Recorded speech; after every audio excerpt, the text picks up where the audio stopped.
cikgu ada baca surat khabar pagi tadi. Aktiviti kanak-kanak sekarang hanya main video saja. Sepatutnya kena baca buku juga. Setidak-tidaknya sikit pun tak apa.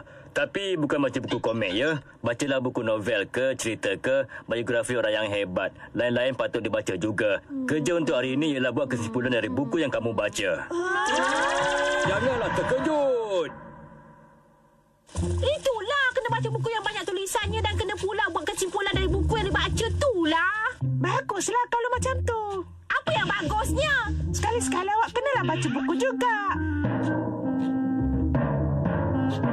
Tapi awak ada ke buku yang banyak tulisannya tu? Bencinya, mana saya ada buku yang macam tu?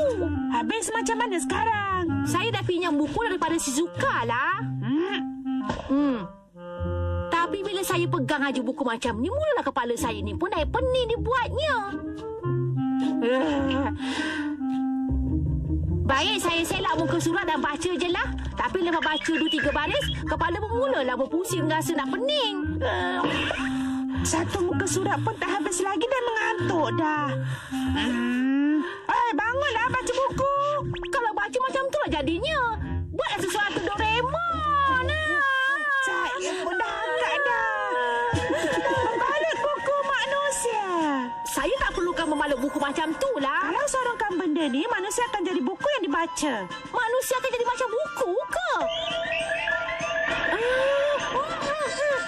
Sebab awak tu malas membaca, baik kita buat sesuatu. Kebelakangan ni buku apa yang awak dah baca?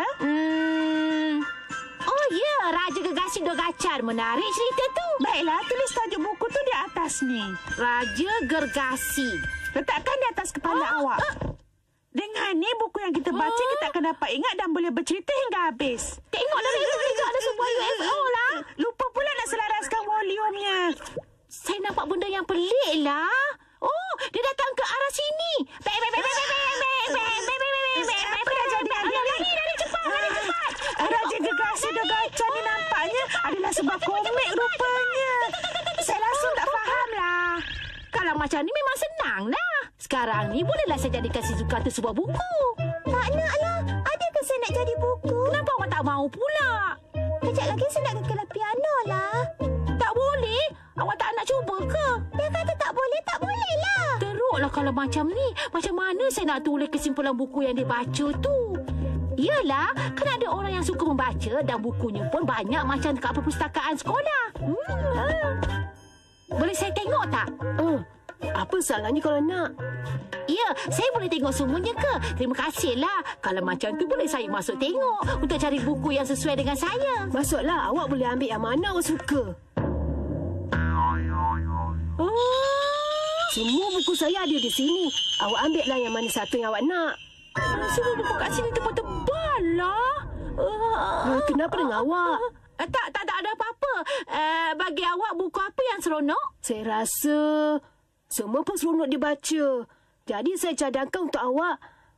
Yang ni macam mana? Pakcik Tom bilik kecilnya. Pakcik Tom bilik kecil? Pelik pula rasanya. Tak pelik lah. Ini cerita dulu kala kisah seorang orang Amerika yang hidup susah di zaman dulu. Buku ni menceritakan kisah hidup Pakcik Tom semasa dia... Cerita pelik macam tu saya tak sukalah. Kalau macam tu, ini. Santik Juperi Tuan Bintang macam mana? Macam pernah dengar je nama tu. Ya, menarik tau. Tek Juperi sendiri yang menceritakan pengalaman dia semasa kejadian kemalangan kapal terbang. Dan ini kisah benar, tahu tak? Kisah benar ke? Macam tak seronok ajalah cerita tu. Kalau macam tu, ini buku tulisan Miyako Meiji, Landasan Malam. Cerita mengisahkan seorang lelaki muda yang biasa. Kerja dia hanya di sebelah malam dengan membuat makanan yang ditempah. Boleh makan ke? Tentulah. Ada ke kerja macam tu? Boleh makan banyak-banyak? Kalau banyak pun, banyak-banyak sangat dia boleh makan. Lagi satu, cara nak buat buku kenalah kutip kertas banyak-banyak. Nak kutip kertas yang jatuh dari mana? Saya rasa baik kita cari buku lain je lah. Awak ni nampak kelakar jugalah orangnya. Kalau yang ni macam mana? Kehidupan budak 15 tahun. Seronok ke ceritanya? Ia menarik sangat. Kisah budak 15 tahun, kemalangan dihanyutkan air hingga terdampar ke pulau yang tidak berpenghuni. Banyak perkara yang penuh dengan cabaran, dugaan dan begitu mencabar sekali. Betul ke macam tu? Saya rasa tertarik lah. Ceritanya memang seronok tau. Awak boleh pinjam berapa lama awak nak. Ya. Saya bukan nak pinjam untuk dibaca. Tapi kesimpulannya macam mana nanti? Sebenarnya, kalau dengan alat Doraemon ni, awak boleh jadi buku dan bacakan untuk saya. Saya ni bencilah kalau nak jadi buku. Tolonglah saya kali ni. Saya memang sanggup buat apa saja. Asalkan awak tolong. Wahai Diki Suki yang bijak, Diki Suki yang hebat. Sudah. Saya benci tau. Benci. Kalau awak tak boleh tolong, habislah saya. Macam mana awak nak bercerita tentang buku yang awak tak baca? Itu mustahil. Oh, ya.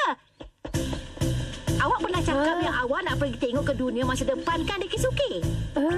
Dia memang teringin sangat Doraemon. Awak ni kalau untuk diri awak semua boleh. Tapi bila minta tolong sikit pun susah awak nak buat. Tolonglah. Lagipun Diki Suki cakap kan, kalau awak boleh bawa dia pergi ke dunia masa depan sekalipun, dah cukup untuk seumur hidup dia. Doraemon, boleh tolong ke? Nampaknya kena buat jugalah. Boleh pergi seronoknya. Hebat betul lah. Kita boleh tengok dunia masa depan diri kita sendiri. Memang seronok betul lah. Terima kasih banyak. Tunjukkan saya masa depan. Manusia kalau berusaha bersungguh-sungguh dan berterusan, tentu masa depannya akan cerah dan jadi cemerlang. Awak ingat kan janji kita tadi, Diki Suki? Terpaksa jugalah. Baik, kita mulakan. Selaraskan volumenya dan lepas tu tekan on. Di suatu malam dengan angin bertiup kencang, di laut ombak besar membadai pantai, angin dengan tiba-tiba aja ya. Awak dengar baik-baik dulu. Angin itu amat bahaya kerana terlalu kencang hingga ia boleh menenggelamkan sebuah kapal. Tapi kapal layar Suragi terus dihanyutkan oleh angin yang ganas tu. Kapal itu pula beratnya lebih 100 tan dan terus hanyut berterusan. Angin kejam terus bertiup dan kapal Suragi terus dibadai dengan hebat sekali. Anak kapal cuba sedaya upaya untuk selamatkan kapal. Kenapa budak remaja je yang naik kapal tu Doraemon? Dengarlah dulu, nanti awak akan faham ceritanya. Angin terus bertiup kencang menghanyutkan kapal Suragi hingga kan tiang layar patah hampir terombang ke laut. Selepas itu barulah angin kian berkurangan dan ombak yang mengganaskan tenang. Tak lama kemudian, keadaan jadi seperti sedia kala dan langit pun mula nampak cerah. Tapi mereka tak tahu di mana mereka. Moko tiba-tiba jerit. Itu di daratan. Jadi selepas 2 minggu berlayar baru mereka jumpa daratan. Dengan bersusah payah mereka cuba menghampiri pulau. Dengan selamat setiap kawan kapal Suragi akhirnya berjaya menghampiri pulau tersebut menuju ke arah pulau. Tapi bencana tadi datang lagi dan angin bertiup semula. Kalau kapal Suragi dibadai sebegitu lagi, pasti Suragi akan jadi hancur berkecai. Mereka berusaha lagi. Tapi kapal macam ditolak ke arah pulau. Nampaknya kapal Suragi akan merompak batu di pulau berkenaan. Semua yang ada tak dapat lagi mengawal keadaan. Kamu! Nampaknya kapal kita dah terlanggar batu lah. Nampaknya Diki Suki tu beraya sangat dia bercerita kan? Kan? Kalau baca buku kan lebih seronok. Mereka semua naik ke pulau misteri tu. Kelihatan tulang-tulang bertaburan di serata tempat. Nobita, tolong pergi kedai boleh tak? Janganlah ganggu kami. Kami tengah seronok ni. Baik, kita berhentikan sekejap. Buku nota yang lama tu. Baiklah, sambung nanti ya. Hai Nobita, kesimpulan buku macam mana ya? Nak dapat ingat macam mana? Dia ni baca pun tak pernah. Kisah budak 15 tahun hanyut tu seronok betul lah. Betul ke apa yang dia kata tu? Dia kata dia ada cerita seronok. Macam tak percaya lah. Saya dah balik. Semua nak balik. Mereka terus tinggal di pulau yang tak berpenghuni itu dan cuba mendapatkan semua makanan dari mana saja. Kemudian mereka pun mula membina kapal yang lain untuk keluar dari pulau itu untuk kembali ke kampung halaman. Memang hebatlah. Lepas tu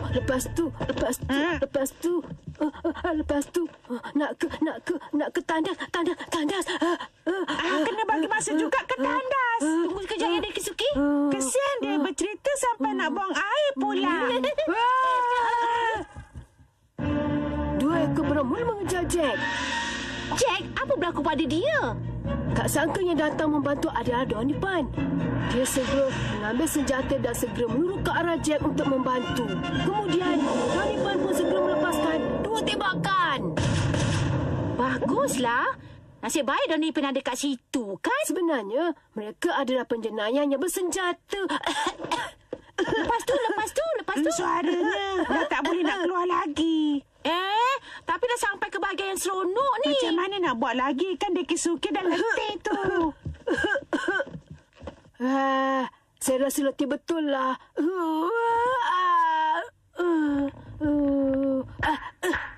Teruklah jadi buku tu. Sampai badan saya pun jadi sakit-sakit sekarang ni. Teruskanlah. Tak nak. Apanya kalau saya buku ni? Saya nak tahu kesudahan ceritanya.